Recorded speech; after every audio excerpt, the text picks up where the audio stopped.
ಭಟ್ಕಳ ತಾಲೂಕಿನ ಕರಿಕಲ್ ಸಮುದ್ರ ಕಿನಾರೆಯ ಧ್ಯಾನ ಕುಟೀರದಲ್ಲಿ ಪ್ರತಿಷ್ಠಾಪನೆಗೊಂಡ ಶ್ರೀರಾಮದೇವರ ಪ್ರತಿಷ್ಠಾಪನಾ ವರ್ಧಂತಿ ಉತ್ಸವ ಮಾರ್ಚ್ 4ರಂದು ನಡೆಯಲಿದೆ ಎಂದು ಶ್ರೀರಾಮ ಸೇವಾ ಸಮಿತಿ ತಾಲೂಕಾ ಅಧ್ಯಕ್ಷ ವಾಮನ್ ನಾಯ್ಕ್ ಮಂಕಿ ಮಾಹಿತಿ ನೀಡಿದರು.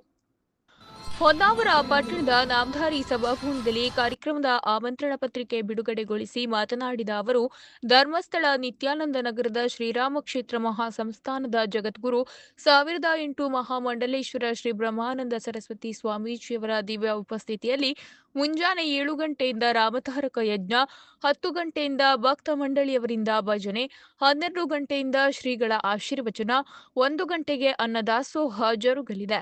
ಈ ಧಾರ್ಮಿಕ ಕಾರ್ಯಕ್ರಮಕ್ಕೆ ಭಕ್ತರು ಹಾಗೂ ಸಮಾಜ ಬಾಂಧವರು ಹೆಚ್ಚಿನ ಸಂಖ್ಯೆಯಲ್ಲಿ ಆಗಮಿಸುವಂತೆ ಮನವಿ ಮಾಡಿದರು. ಸ್ವಾಮೀಜಿಯವರ ಧಾರ್ಮಿಕ, ಆಧ್ಯಾತ್ಮಿಕ ಹಾಗೂ ಸಾಮಾಜಿಕ ಕ್ಷೇತ್ರದ ಸಾಧನೆಗೆ ನೀಡಲಾಗುವ ಗೌರವಕ್ಕೆ ಪ್ರಯಾಗ್ರಾಜ್ನಲ್ಲಿ ಸ್ವಾಮೀಜಿಯವರು ಪಾತ್ರರಾಗಿದ್ದಾರೆ. ಮಹಾಕುಂಭಮೇಳದಲ್ಲಿ ವಾರಣಾಸಿಯ ಸಾಧು ಸಮಾಜದ ಮಹಾಮಂಡಲೇಶ್ವರದ ಆಚಾರ್ಯರಾದ ಅವಲೇಕನಗಿರಿ ಮಹಾರಾಜರು ಪಟ್ಟಾಭಿಷೇಕವನ್ನು ಸ್ವಾಮೀಜಿಯವರಿಗೆ ನೆರವೇರಿಸಿದ್ದಾರೆ. ಭಾರತದ ನಾಗಸಾಧು ಸನ್ಯಾಸಿ ಪರಂಪರೆಯ ಅತ್ಯುನ್ನತ ಗೌರವ ಹುದ್ದೆಯಾದ ಮಹಾಮಂಡಲೇಶ್ವರರಾಗಿ ಕರ್ನಾಟಕದ ಮೊದಲಿಗರಾಗಿದ್ದಾರೆ.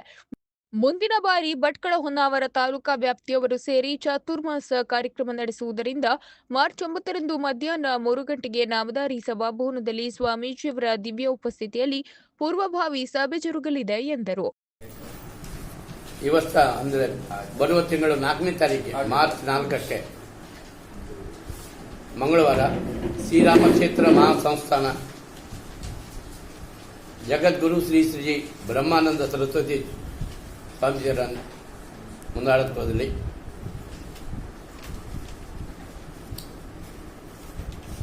ಭಟ್ಕಳ ಕರಿಕಲ್ ಧ್ಯಾನ ಮಂದಿರದಲ್ಲಿ ರಾಮ ಪ್ರತಿಷ್ಠಾ ವರ್ಧಂತಿ ಉತ್ಸವ ನಡೆಯಲಿದೆ. ಆ ದಿವಸ ಬೆಳಿಗ್ಗೆ 7 ಗಂಟೆಗೆ ಈ ಕ್ಷೇತ್ರದಲ್ಲಿ ಅಂದರೆ ಕರಿಕಲ್ ಧ್ಯಾನ ಮಂದಿರದಲ್ಲಿ ಲೋಕ ಕಲ್ಯಾಣಾರ್ಥವಾಗಿ ರಾಮತಾರಕ ಮಹಾಯಜ್ಞ ನಡೆಯಲಿದೆ. ಬೆಳಗ್ಗೆ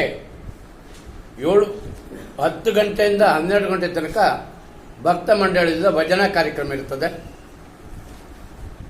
ಮಧ್ಯಾಹ್ನ 12 ಗಂಟೆಯಿಂದ ಶ್ರೀಗಳ ಆಶೀರ್ವಚನ,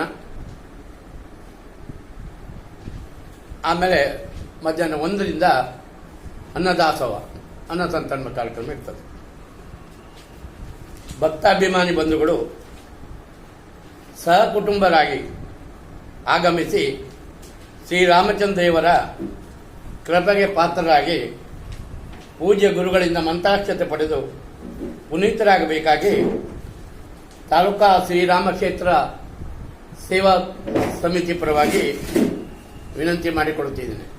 ಸಮಾಜದ ಪ್ರಮುಖರಾದ ಟಿಟಿ ನಾಯ್ಕ್ ಮುಡ್ಕಣಿ ಮಾತನಾಡಿ, ಈಗಾಗಲೇ ಹರಿದ್ವಾರ, ಉಡುಪಿ, ಭಟ್ಕಳದಲ್ಲಿ ಶಾಖಾ ಮಠವಿದ್ದು ಮುಂದಿನ ದಿನದಲ್ಲಿ 9 ಶಾಖಾ ಮಠ ಆರಂಭಿಸುವ ಯೋಜನೆ ಇಟ್ಟುಕೊಂಡಿದ್ದೇವೆ. ಈಗಾಗಲೇ ಅಯೋಧ್ಯೆಯಲ್ಲಿ ಜಾಗ ಖರೀದಿಯೂ ನಡೆದಿದೆ ಎಂದು ಮಾಹಿತಿ ನೀಡಿದರು. ಮುಂದಿನ ದಿನಗಳಲ್ಲಿ ಅಯೋಧ್ಯೆಯಲ್ಲೂ ಸಹ ಒಂದು ನಮ್ಮ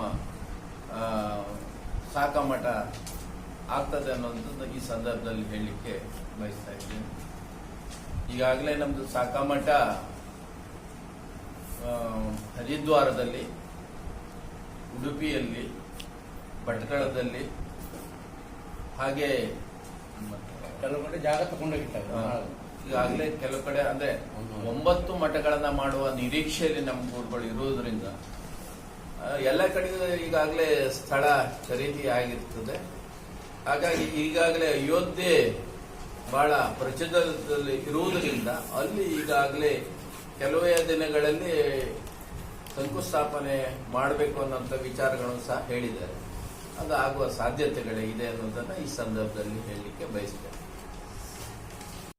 ಪತ್ರಿಕಾಗೋಷ್ಠಿಯಲ್ಲಿ ಸಮಾಜದ ಪ್ರಮುಖರಾದ ರಾಮಪ್ಪ ನಾಯ್ಕ್, ಸೀತಾರಾಮ್ ನಾಯ್ಕ್, ಗಜಾನಂದ್ ನಾಯ್ಕ್, ಶೇಖರ್ ನಾಯ್ಕ್, ನೀಲ್ಕಂಠ್ ನಾಯ್ಕ್, ತುಕಾರಾಮ್ ನಾಯ್ಕ್, ಚಂದ್ರಹಾಸ್ ನಾಯ್ಕ್, ಲಂಬೋದರ್ ನಾಯ್ಕ್, ರಾಮಕೃಷ್ಣ ನಾಯ್ಕ್, ಕೆಆರ್ ನಾಯ್ಕ್, ಜಗದೀಶ್ ನಾಯ್ಕ್ ಮತ್ತಿತರರು ಇದ್ದರು.